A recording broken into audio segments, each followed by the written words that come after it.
You know what's really weird? The fact that ice cream has been around for hundreds of years, but we still don't know who invented it. There are so many myths about who first whipped up this tasty frozen treat, but the truth is no one knows for sure. In fact, there are so many different stories about where ice cream came from that figuring out which one might be true is harder than solving a cryptic crossword puzzle. So in honor of National Ice Cream Month, let's dig into the strange origins of ice cream. One of the most popular origin stories involves an Italian chef named Angelo Maria della Casa, as the story goes. He was working for the Medici family. It's the same Medici family that had commissioned Michelangelo to sculpt David, and while making sorbet for the family, he accidentally left a container of it outside overnight and it froze. When he brought it back inside, he noticed that it had transformed into something even tastier and more decadent than his original recipe. And just like that, ice cream was born. But unfortunately, that's probably not what happened. For one thing, the Medici family were pretty notoriously cheap. They wouldn't have been able to afford gelato, which was a luxury dessert at the time. And for another, the earliest records we have of gelato go back only to the 16th century, long after the supposed invention of ice cream. Plus, if the story was true, someone else would have likely claimed credit for the accidental invention of ice cream. After all, chefs who invented new recipes often bragged about their creations. But the only record we have of Della Casa is an anonymous cookbook. It's published in 1692, and it only mentions that he worked for the Medici family and that he created a very popular sorbet. It says nothing about him inventing ice cream or gelato. So though the story makes for a great legend, it's almost certainly not true. So who did invent ice cream? Well, that depends on how you define ice cream. If you consider ice cream to mean any frozen dessert made with dairy, eggs, and sugar, then the answer is almost definitely China. That's because the earliest known recipe for ice cream dates back to the 2nd century AD. It comes from a Han Dynasty cookbook called the Shennong Ben Cao Jing, also known as the Shennong, which contains over 360 recipes for medicinal foods. Yeah, apparently, ancient Chinese medicine was a lot like modern Chinese medicine, except instead of treating ailments with herbal teas, they used concoctions like fried mice and donkey hide. Anyway, in addition to being a cookbook, the Shennong is also considered one of the world's first pharmacopoeias. So the recipes in it aren't just for delicious foods, but for foods with special medicinal qualities. And the recipe for ice cream falls into this latter category. In fact, it was meant to treat illnesses related to heat, considering that ice cream is, well, ice cream. It makes sense that something so cold would be useful for combating fevers. The recipe calls for mixing rice, milk, fruit, and sometimes alcohol with saltpeter, which is a compound that lowers your body temperature.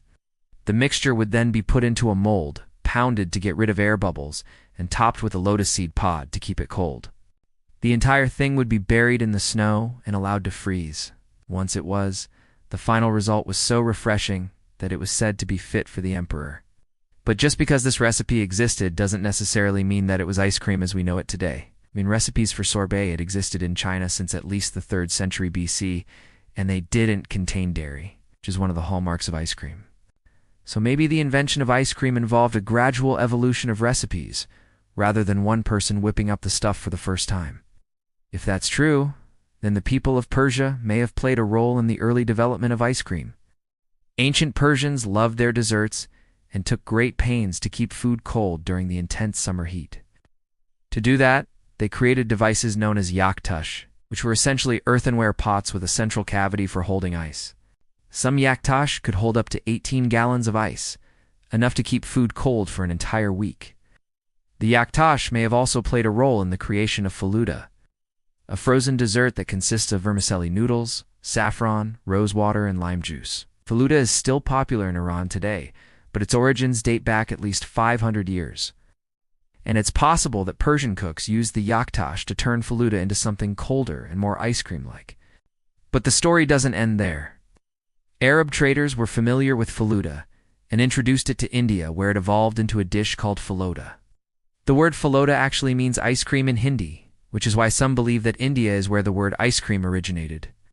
This theory is bolstered by a 13th century Arabic manuscript known as the Hisab al-Kitab al-Hindi, which translates to the Book of Calculation in Indian. It contains several recipes for desserts similar to ice cream. One of them is for what is basically sherbet, a non-frozen dessert made with milk, sugar, and flavoring. The other two recipes are for frozen desserts, one of which seems to be ice cream. It calls for mixing milk, rice, musk, camphor, cardamom, and sugar together and then letting the mixture freeze. Another recipe calls for boiling milk and then allowing it to cool on a rooftop in the hot Indian sun. The idea was that the milk would turn sour, kind of like yogurt. Then it would be filtered, mixed with rice, sugar, and musk, and frozen. Again, the result of these recipes sounds a lot like ice cream. So maybe the next time you're eating a scoop of vanilla bean, you should thank the Arabs and Indians for helping to develop it. But wait, there's more. A manuscript from 1374 found in the Syrian city of Aleppo also contains a recipe for frozen milk flavored with musk, camphor, and orange blossom water. And in the Ottoman Empire, frozen desserts made with milk and rice were all the rage. They were served at weddings and other important events and were enjoyed by everyone from commoners to sultans. So is there any way to know for sure who invented ice cream? Unfortunately, probably not. We can look back through history and see who was eating ice cream and who was selling it. But we couldn't say for sure who first came up with the idea of combining dairy and other ingredients and freezing them.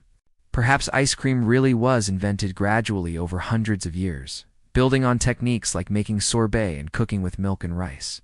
Maybe the real inventor of ice cream isn't Angelo della Casa or anyone else.